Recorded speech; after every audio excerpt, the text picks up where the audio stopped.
Assalamu alaikum and welcome to In Conversation. And today I've got the Executive Mayor of Tower Hamlets, Lutfur Rahman. He's also the leader of the Aspire Party.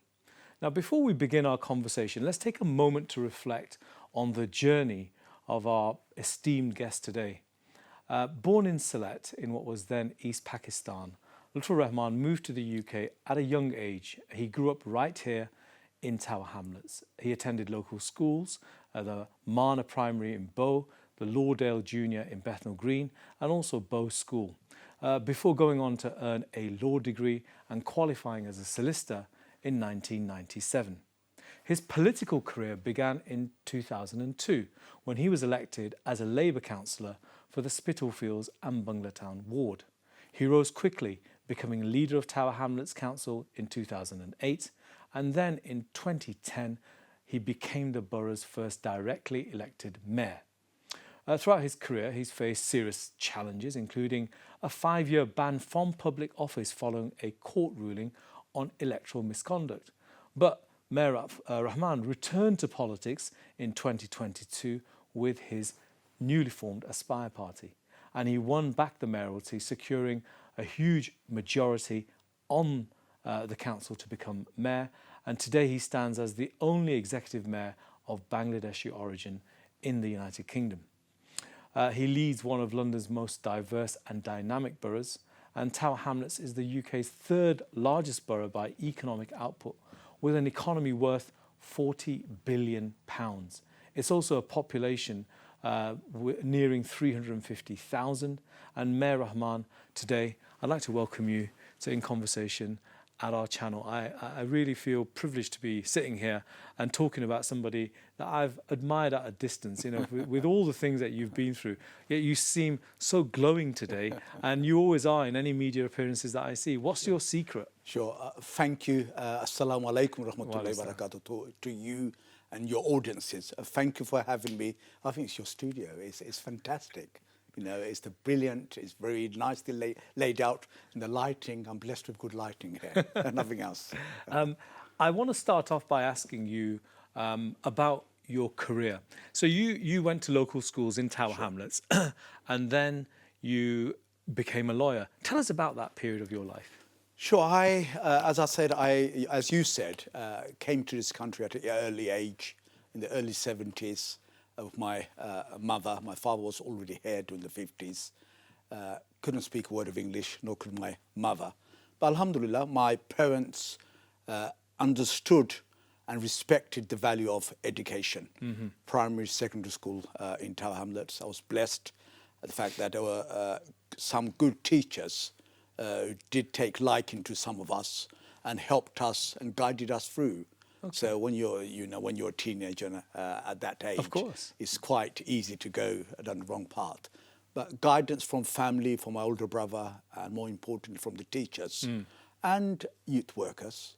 I had good youth workers. I went to a youth centre who also supported us, guided us, and I was able to do my law degree and qualify as a solicitor. At that age, my passion was education, good education. My passion was to become a lawyer and be part and parcel of the community, which gave so much to me and my family.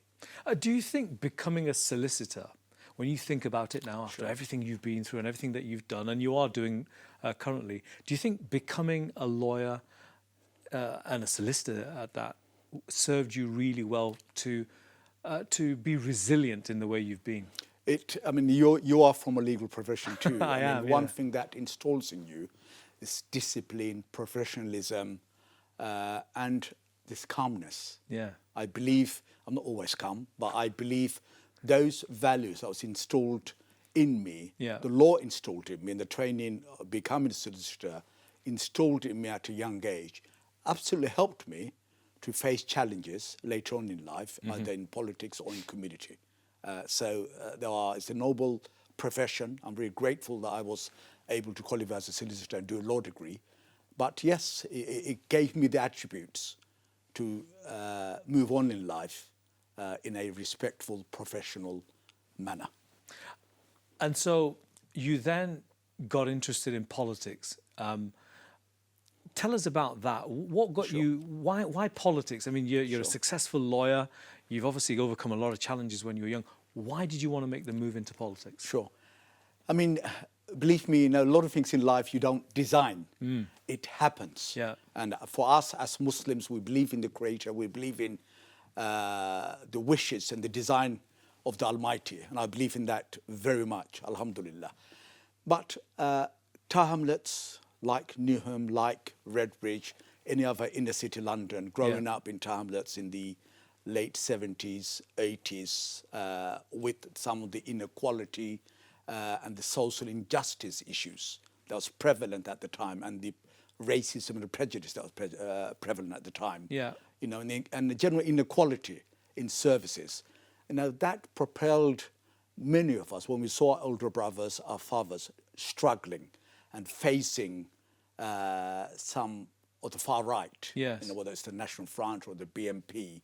That got people of my generation involved in activism, involved in community affairs. Yeah. So from a young age, whether it's a youth service, a youth centre, or a community centre, or the Timeless Law Centre, there was a very well-known at that time, like the Newham Monitoring Group, the Southall Monitoring Group. We had CAPA, Community Alliance for Police Accountability, at the time. I got involved in that organisation. So I got involved in community activism, human rights issues from an early age, I would say. And that in itself slowly got me involved in, questioning what's happening around us, questioning the inequality and the unfairness around us. And that, I would say, propelled me gradually, incrementally into politics. So it wasn't a design, wasn't a plan, but alhamdulillah, it happened, and happened for good reason. I will come on to that good reason, but I just want to go slightly back. You mentioned the experiences, and you alluded to growing up in an inner city area of London. And also you mentioned racism. Were you ever a victim of racism? I know in Tower Hamlets, there's a park named after the poor young Al-Tabali. Al-Tabali, right? The right against the march against the far right over decades in East London, especially in your borough, has been documented. Tell us about that, because I'm just interested. Sure. You mentioned. Sure. I mean, obviously there was institutional racism. Yeah. At the time people didn't understand what institutional racism was, but we, growing up, we knew institutionally you'll be prejudiced. But then there was overt, blatant racism. Yeah. So we had the National Front, then we had the BNP. Yeah. And I remember growing up in the 70s, early 80s. So I and my father used to always go to Petticoat Lane Market to do shopping. Of course. There was a halal shop there. Yeah. You can go and get your halal chicken, etc. Yeah. Coming back, and Brick Lane used to go for your grocery shopping. I was a youngster. And sad, there was one or two occasions we had near misses. So the fascists used to march down in their Dr. Martens, and their skinheads used to march down from Shoreditch, the Bethnal Green end of Brick Lane, all the way down to Whitechapel. That's right. So if you get caught up in that, you'll be hurt. We were lucky, we had near misses, my father and I, other parents and kids who used to go and help their parents with shopping on Sundays. So that, is vivid in my mind. I can even remember flashbacks now of what happened. I was lucky in school, whether in my primary school or in secondary school. I was never picked on. Yeah. I and my friends, there were 4 of us who were Asian kids in both schools, and as a Sikh boys, a Pakistani boy, 2 Bengali boys were mates. But we also had friends from the Afro-Caribbean communities who tended to look after us, protect us, and their older brothers. So we were fortunate in that respect. But unfortunately, there'll be times where the P word will be used against us. Yes. And the B word would be used against us because of our colour, because of our race and ethnicity. So we were used to that. We grew out of that. But Hamlets now is a very cosmopolitan, it's an extremely pleasant place to live in now. Well, you're I mean, you couldn't have described it any better. I mean, to talk about the things that you spoke about, you know, Brick Lane and Shoreditch, when you go to these areas now, they are thriving. It's another world. It's another world. I mean, Another world. everything's Yeah. so upmarket and so, Yeah. you know, but there's an indie scene going on there. It's absolutely amazing. So I think some of our younger viewers will be thinking, what sort of time was that? You know, probably Googling it now and seeing As the I said, archives. it's a middle, late 70s, early 80s. Yeah. I think things began to change from early. Unfortunately, we did have that episode of Mr. Derek Beacon, Yeah. the first BNP councillor in 1993. Yes. But I believe very quickly thereafter, times began to change. Yeah. It's much more cosmopolitan now. It's much more diverse now. It's multicultural now, multiracial now. Yeah. People of all faith, no faith. People of all colour. We have 140 plus languages Yeah. spoken in a borough. Yeah, yeah. And it's integrated. It is buzzing. You know, it's brilliant. You know, of course, any inner city will have its problems of deprivations of poverty. But on the whole, you know, what we experienced in the 70s and 80s, Yeah. we are far away from that. But now it's a different era now, you know. Okay, so going back to your entry into politics, you joined the Labour Party, rose through its ranks, you became a councillor, and then you became the leader of the council, which, for those of you watching, it's another form of running the council. Obviously, you as executive mayor have a lot more power than you probably would have as leader of the council, but it's the sort of similar positions. Tell us about that experience in the Labour Party and becoming leader. We can go on to the next stage afterwards, but how was that experience? Sure. I mean, at a young age, I joined a party. I believed in its philosophy. I believed in its principles. Yeah. And I was an activist.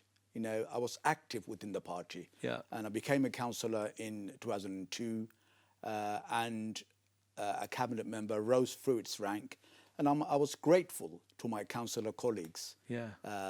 They thought I could well serve the council and the community as a leader of that council, of the Labour group. And I did become a leader. So 2 years I served as a leader. For me, public service, being a lawyer, your lawyer, is another form of passion, another form of service. And politics is an extension of me becoming an advocate for the people of the borough. Absolutely, And so I very much enjoy being an advocate, but more importantly, I very much enjoy serving. Yeah. You know, and having that opportunity, being at the helm of the council, directing its policies, its resources to benefit each and every member of our community. There's nothing more blessing as a politician having that opportunity. You know, that's what I did. So you become leader. You were leader for 2 years, as you say. 2 years. Tell us what happened after that. I mean, there was a period where you and the Labour Party went through some really rough times. Tell us in your words. Well, I have a mind of my own. Yeah. You know, I believe that I am there to serve the people of the borough.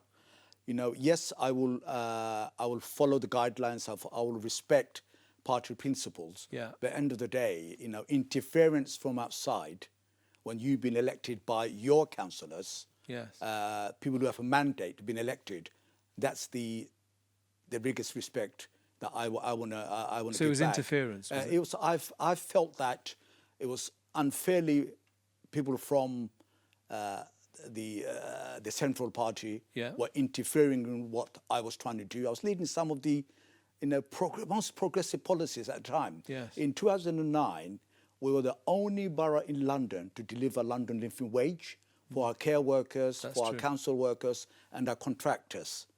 You know, no other borough was doing it. Other boroughs followed us, and the government followed us subsequently. Okay. And even then, when you get, I believe, interference from others, you know, and giving you directions how you should be serving, how you should be leading, when other leaders at the time were left alone, and I was questioning whether is it because who I am? Yes. Is it because of my background?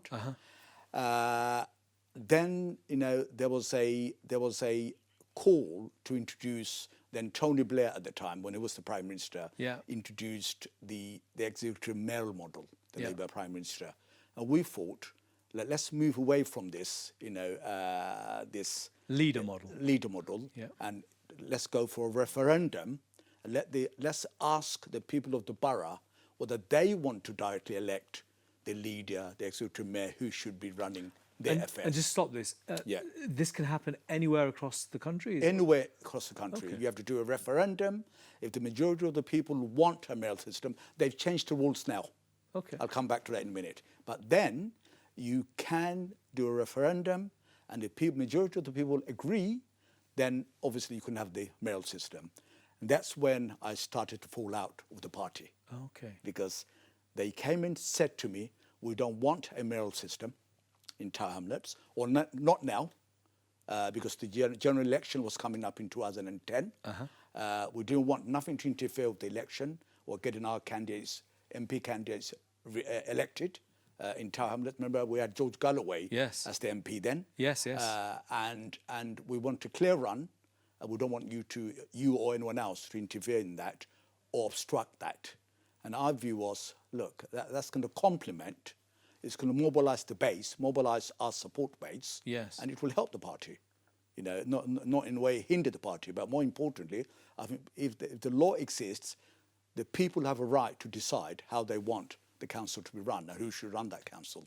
Okay. So party clearly said, nope, you can't work, you cannot support the referendum and you cannot be working for it. So that was the initial fallout. And the system got changed? The referendum happened. Yeah. Referendum happened. A huge majority, Yeah. some 60,000 people to 11,000 people voted in favour Of changing the system? change the system through directly election mayoral system. Wow, that's massive. And that was fantastic because people are fed up with the leadership system. Leaders will change every year, every 2-3 years. Yeah. They wanted consistency, someone with real power to bring in investment and deliver for them. So you're the leader of the council. The public have said, we want a change of the system. Yeah. Your party said you can't support this. And then you're in this bind as to, Yeah. what do I do now? Because the system's changed. Yeah. What did you do? Well, I put myself forward. Yeah. So the people decided party cannot go back on that. The legislation allows. Yeah, yeah. Once the referendum happened, legislation says the council have to go and hold now a mayoral election. Yeah. Date was set for the 21st of October, Yeah. 2010. The party decided to select their mayoral candidate. I put my hat forward like previous leaders did. Yeah. Unfortunately, I never got shortlisted. And that was the start of your independent journey away from Labour. Absolutely, absolutely. So what happened then, fortunately, those who were on the National Executive Committee set out, they had a panel, Yeah. MPs, trade unions who interviewed, and the mark sheets gave me high marks Yeah. to move forward to be shortlisted, but they never recommended to be shortlisted. So someone gave me those sheets and said, look, here it is, Lutfur. Here it is. You got the marks, but the majority didn't want to recommend you to be shortlisted because you will become that mayoral candidate. I went to court, got shortlisted. The party backed off, got me shortlisted. Then there was various other sagas, I won't go into it. Yeah. When there was a selection, I got over 500 votes, over 500 members, way majority of the members voted to select me and selected me as the Labour Party mayoral candidate Yeah. in that year, in 2010. But the party didn't want you. It was announced. Yeah. Unfortunately, just 4 weeks before the actual election, the NEC met and decided not to endorse me. Then I ran as an independent and I won by a huge majority. So it was a stitch up in your eyes. Well, in my eyes, to prevent you from standing. I believe it was unfair. I believe someone had decided from much earlier on not to have me as the mayoral candidate. I have the mayor, the first mayor of Tower Hamlets. Do you think that was a mistake that Labour now deeply regret? In view of the events that have happened since then, which we'll come on to. Yeah, I think it was unfair. if they had any sense, because I had been a dedicated individual who grew up in Tower Hamlets. Tower Hamlets is in my veins, it's in my blood, it's my home. Yeah. I have served Tower Hamlets, if you see it retrospectively now, Yeah. loyally. And who else at that time, people supported me, the members supported me, Yeah. and they should have stuck with the wishes of the members. That's what they should have done. How did you personally feel? Well, I mean, it's upsetting.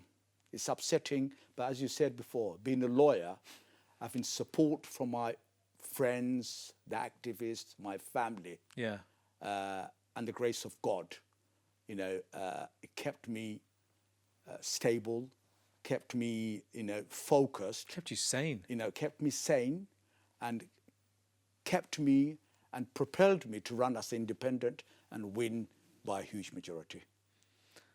And it was a pivotal moment in the political history of this country. And I don't say that, glibly. It's absolutely true that your election as the first ethnic minority executive mayor from a Bangladeshi Muslim background shook the whole political establishment. Did you feel you were taking on the whole establishment? I mean, not just in Tower Hamlets, but the British establishment, the media, the politicians, that whole cadre of classes that come together to prevent working people from rising through the ranks. Is that how you felt? Sure. It was sad at the time to see the three major parties, the Conservatives, the Labour and the Liberal Democrats at the time, all colluding together, not wanting the mayoral system. They all supported openly the leadership system. So that's the initial initial attempt to stop me or from running as the mayor. Then when it came to a mayoral election, I saw how they colluded together with the first vote, the second vote. But I just, I never thought much of the outside world. What I cared about is Tower Hamlets. All I cared about is having the opportunity to serve the very people who gave so much to my parents and to me. It gave me a chance to serve them as a councillor, as a leader, and now as the mayor of the borough. That was the most important thing for me. Well, I must say, we've come to the break, but I'm fascinated, honestly. The way you describe all of that is something I'm pretty sure all our viewers are gripped with. Look, we're coming to a break, but don't go anywhere. Stay here, because we're going to now go through Mayor Lutfur Rahman and his policies and what he did across 2 terms, and obviously he's currently serving as well. So I'll see you straight after this.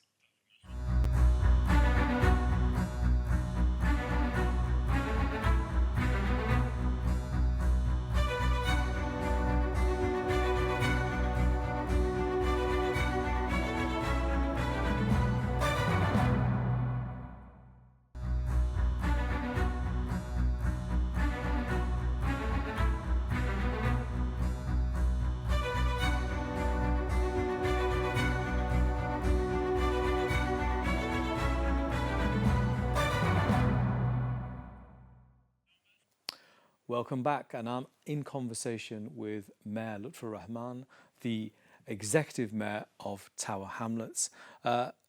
Mayor, we were discussing about your political journey up to when you became the independent mayor, the first mayor of Bangladeshi Muslim ethnic minority background to be running a London borough with a budget of billions of pounds, with a population of hundreds of thousands of people, so diverse and yet so unique as well.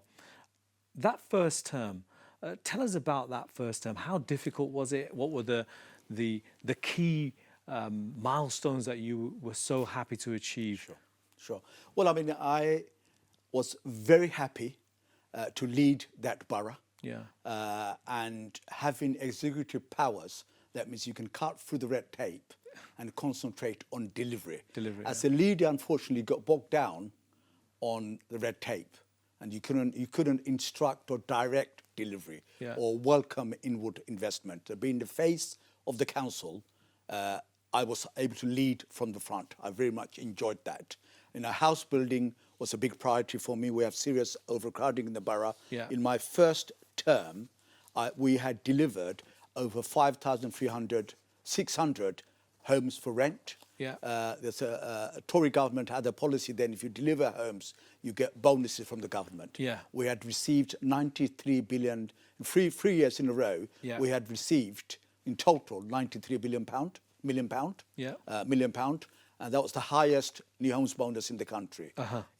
Delivering other policies, education was a top priority, give our youngsters a chance to thrive, Yeah. either in the youth service or in education, to go on to top universities. Yeah.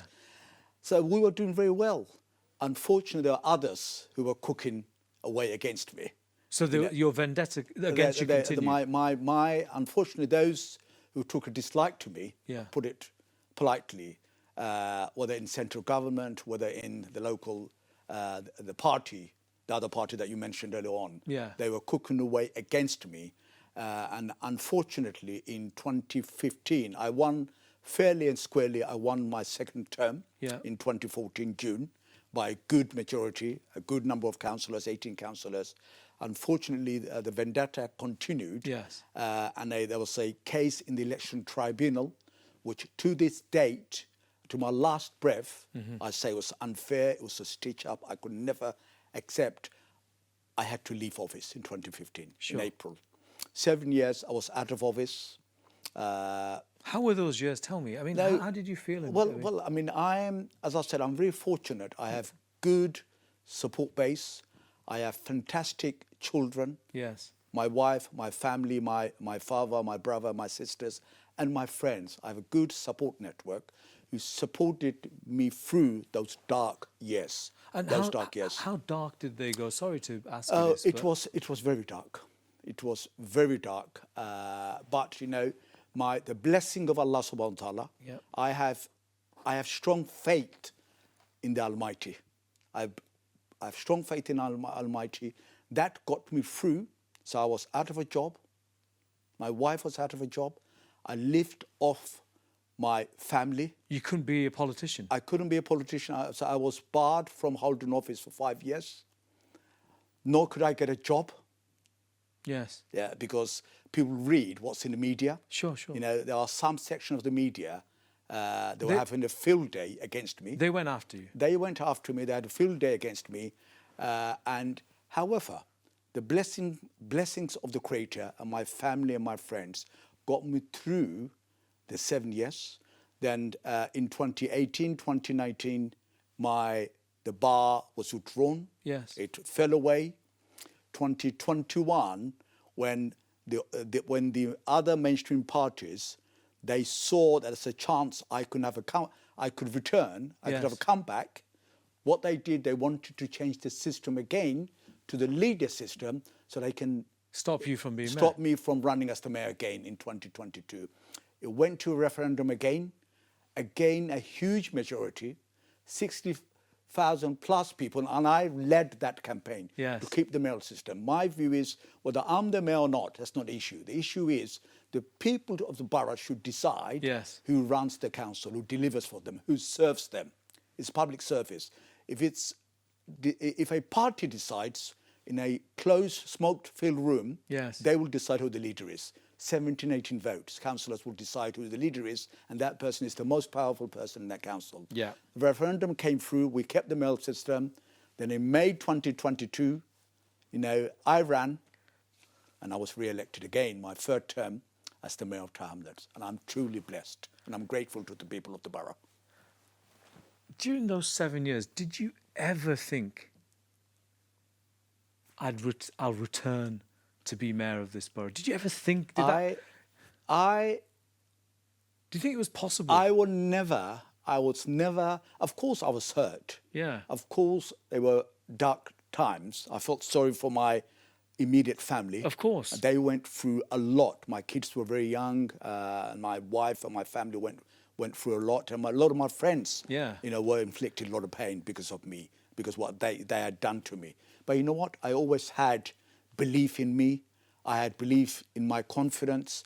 I believe in the Almighty. Yes. And I always thought the design of the Almighty is far more greater than the design of the people, of some of the people of the borough, or some section of the media. Well, I think it's very appropriate for me to say that even your detractors admire you in private conversations and in public conversations as well.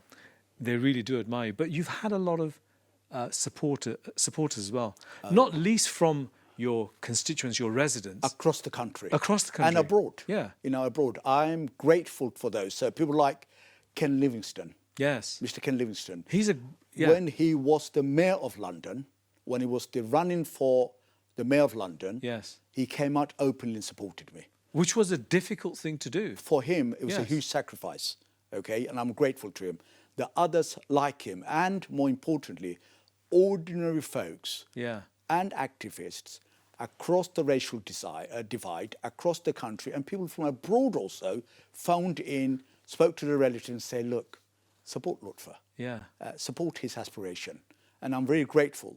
So the fact that people trust me, trusted the Aspire Party, trusted my administration, gave us a chance to serve the people of this borough, I am immensely grateful. Okay, so now we've come back to you becoming mayor again, Sure. incredibly, and coming back with an even larger mandate, if that's even possible. But you did that, despite all the troubles and everything.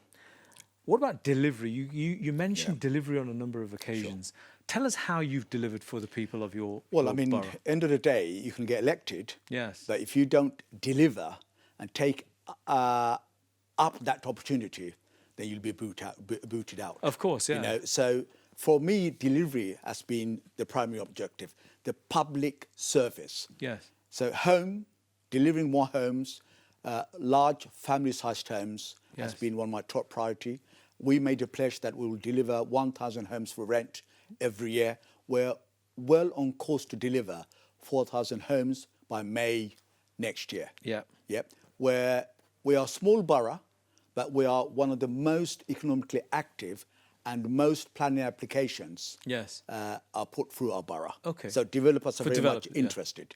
That's one. So we got a lot of money from development, Section 106, SIL money, we're very blessed. Yeah. We've got Canary Wharf in our borough. So we've got a lot of business rates, the third highest, I would say, business rates anywhere in the country, other than the City and Westminster, then we're third, business rates. So we have poverty. We have one of the highest child poverty in the borough. We're doing a lot to alleviate that. But we're blessed that we also have a lot of income coming into the borough. The house building is one of my top priority. Helping and assisting children, youngsters, doing well in life. So we've got an active youth service. After I left, the previous administration had cut the youth service to its bone. We have invested each year additional money of £3.7 million into the youth service, delivering 20 youth centres in the 20 wards. 19 we have delivered already, 1 to go. So kids have a place to go to during the weekends, after school provision, do the homework or play and just mingle within the peers. We've appointed 75 youth workers. A youth worker helped me to get through my adolescent years. So that was directly as a result of Absolutely. So I'm a product of the youth service and social housing. So we want a youngster to have a mentor, have a peer who supports that youngster going through that time in life. We've invested in university bursaries. A child who goes to university, whose parents' income is below a certain threshold on benefits, they will get a bursary of £1,500. No other borough in the country does that. Educational maintenance allowance, I brought that back again. So if you're doing A-level, again, if your parents' threshold income is below a certain level, you get £600 from us. Council tax. We froze council tax for everyone in my first year in office. The second year in office, we froze it for the lowest income earners. So those earning below £50,350, and those earning less than £12,000 don't have to pay any any council tax. Yes. So we want to support the low-income families in our borough. Yes. That's another example. Home care. We need to respect and we need to look after our elderly and the frail and the vulnerable. Of course. We're the second borough in the country to provide free home care for our elders and the vulnerable. So they don't have to pay a charge for home care to a tune of £5 million a year. Yeah. Another policy I want you to note is free school meals. The only borough in the country to provide free school meals to our students in primary and secondary school. Some 38,000 kids will get one nutritious hot meal a day. No other borough does it. Yeah. No other borough does it. And this month, or last month, we just introduced free school uniform grant. Yeah. Well, again, for those kids going into reception year, going into secondary school, Yeah. whose parents' income is under 50,350, £200, they will get £50, £150, the only borough in the country. So there are some innovative policies that we're delivering. I can't give you a list of everything that no one else is in the borough doing. And can I just tell you something else, please? Yeah, women and girls, young girls, are extremely important to us. We want our women to do well in life. Yeah. You know, so our leisure, we brought our leisure in-house. Whilst other boroughs outsourced their leisure, Yeah. our leisure services was outsourced. I had an opportunity in 2022 to bring it in-house, but the contract had expired. By doing that, we're redesigning what we deliver, what services, upgrading the equipment, upgrading the leisure centres. Yes. £40 million has gone into upgrading those leisure centres. But more importantly, we deliver free swimming sessions Yes. for young girls and women from the age of 16. 14,000 women have joined up already. 14,000 women joined up already, queuing up 6 in the morning to go swimming. Okay. Then for men from the age of 55. You know, so we're supporting women and men, but more women because we need to reduce the health inequalities in the borough. There's a serious health inequality. Finally, before I go, please, here, before you come in, we just introduced a Meals on Wheels. There are some elders, some vulnerable members of our community who live alone, yeah, they can't cook or they can't get a one hot meal a day. So we've allocated £1 million to deliver to their home, Yeah. if they qualify, at least one hot meal of their choice per day. So we will look after the elderly, the youngsters, the women and the men in our community. And that's an incredible thing to do. That's some of the flavour I wanted to give you. Yeah, I mean, I let you say that because when you look at councils up and down the country right now, they are cutting services, like you said, to the bone. But it seems in Tower Hamlets, and I say this with a lot of respect, you're in a different world. You seem to be investing in poverty alleviating initiatives, health initiatives, etc., you know, to have better health outcomes. How are you able to do the things when neighbouring boroughs say they don't have the money and they have to keep cutting? Sure. I'll give you another example of what we did. Last year, you heard central government took away the money, the winter fuel allowance. That's right. We did that last year to the tune of £175 to our pensioners. So is about £1 million. How we did that, I'll explain that to you. Well, I want you to tell us, is it a political choice that others are making outside of your, you know, perhaps in neighbouring boroughs or up and down the country? It's a combination of various factors. Right. Yes, one, to some extent, it's a political choice. You have to be determined, you have to be robust, and you need to have the will to do what you believe in. Yeah. That's why I became independent. I got rid of the interference, and the people who can interfere with me is the people of the borough. Yeah. But we are blessed. So, to be fair, some local authorities are cash-strapped. Yeah. I'm not going to say they're not. we also have financial pressures, but it's about prioritizing what you believe in. Right. So we prioritized the people of the borough. So over the 6 years of our medium-term financial strategy, we will allocate £184 million additional money into the people of the borough. Yet we will keep a healthy reserve over £475 million. Wow, that's healthy incredible. reserve. That's incredible. However, how do we do that? As I said, we're blessed, like City of London, like Westminster. You know, we have the third largest economy in the country. Business rates, you know, we get a decent size of business rates, having some of the best top businesses in the country, like City of London, in our borough. Yes. We keep 30%, 70% goes to central government.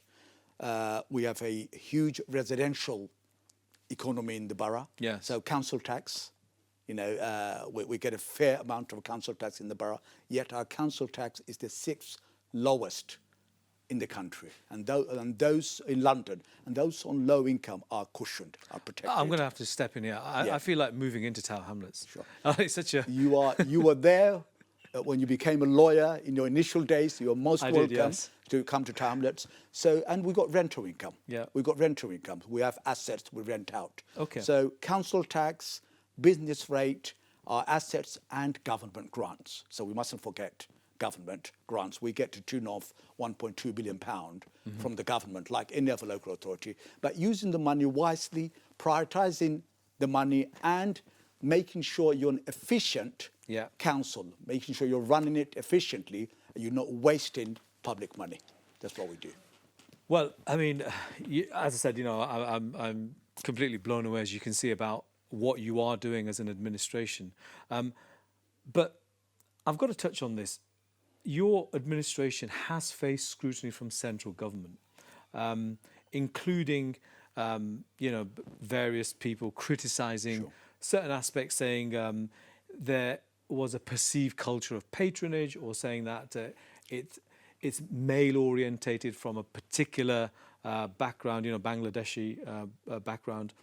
How do you answer those charges? Sure. First of all, I welcome external scrutiny. Yes. External health check on a private or public body of our size. It's extremely important to make sure your governance is strong, to make sure you are running a most efficient administration. So I welcome that. I welcome constructive criticisms. Yeah. So it makes you a better person, makes you a better administration, absolutely. As to some of the allegations, you know, I can reassure you, none of it is founded. It's unfounded insinuations. There are a small group of opponents. Do you still feel it's that same group of people that were trying to stop you in your earlier period? There are people who have not moved away. Some people have moved away, and they will just there kicking at the hill. But I'm used to them, and I try to ignore them. But end of the day, we have to make sure we are running an efficient, prudent, financially stable council. That's important.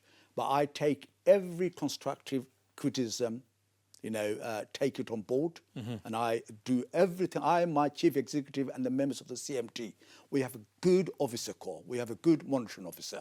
Okay, we have a good over and scrutiny committee. Yes. Backbench to sit on it. So, as the executive mayor, you can't do what you like. The executive can't do what you like. There are checks and balances. And there is the legal governance framework. You have to work within that. So I'm very conscious of the legal framework. I'm very conscious of the governance framework. And I respect the ONS. And I work with the chief executive and the members of the senior management team. It's a partnership. It's a teamwork. Progress on these issues will obviously occur, no doubt. We're coming to the end, but I wanted to touch upon a topic which is so, it goes, many people in your borough, because I meet them in my coverage of what's been taking place, and I must mention the genocide in Gaza. A lot of young people, I've interviewed scores of them from Tower Hamlets, and they come to the demonstrations. They're on the streets in your borough and across London and the country, in fact. And local elections are coming next year. There's also the rise of reform. We know the UKIP extremist party now. It's rebranded itself as a Christian nationalist party. Are planning to march through your borough. Tell us all about that. How are you keeping people together? How are you tapping into young people so that they don't feel isolated and marginalized because of, for example, the genocide that they see on their screens? And how are you preparing your party for the local elections coming up? Thank you. We are here to serve, and we do serve the 340,000 plus people in the borough. Whatever color you are, whatever religion you are, whatever ethnic background you are, I'm here to serve each and every one of you humanity. That's my philosophy. As a party, we welcome people from all backgrounds. Yep. We do have a woman in cabinet. We have another woman who declined to go in cabinet, also part and parcel of our party. Sure. I want to make that clear.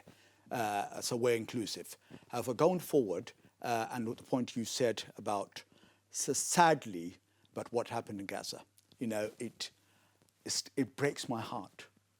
There are times when I see the photos, I see the aerial shots of Gaza and the killing that went on, by around 100,000 people, and majority of them children, people who are underneath the rubble.